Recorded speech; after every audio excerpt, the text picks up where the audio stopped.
ötən gün Milli Gimnastika Arenasında bədii gimnastika üzrə Azərbaycan birinciliyinə start verilib. Sadəcə 22-ci ölkə birinciliyində, eyni zamanda bölgələr arası ölkə kubokunda sahibinə aydınlıq gələcək.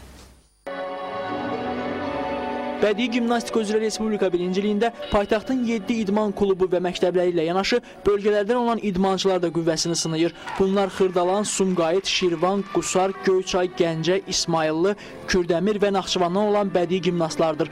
Ümumilikdə isə 160 atlet yarışın medalları uğrunda mübarizə aparır. Çempionat 4 yaş qrupunda keçirilir ki, burada balacalar, yeniyetmələr, gənclər və böyüklər nəyə qadir olduqlarını sərgiləyərək regionlar arası ikinci kubok uğrunda yarışmaq şansı da qazanacaqlar. Çempionatda gimnastlar çıxışlarını ip, top, güz, lent və halqalar vasitəsilə həyata keçirəcəklər. Hər bir yarış bizə harda olduğumuzu səviyyə baxımından göstərir. Biz o zaman bilirik ki, komandamızda, idmançılarımızda hansı irəliləyişlər var. Eyni zamanda bu cür yarışlar perspektivli gimnastları kəşf etməkdə də bizə kömək edir.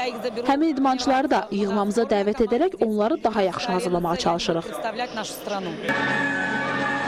Bugün start götürən bədii gimnastika üzrə Azərbaycan birinciliyi 3 gün davam edəcək. Qaliblərin adları isə tam olaraq dekabrın 19-unda, yəni yarışın son günündə məlum olacaq.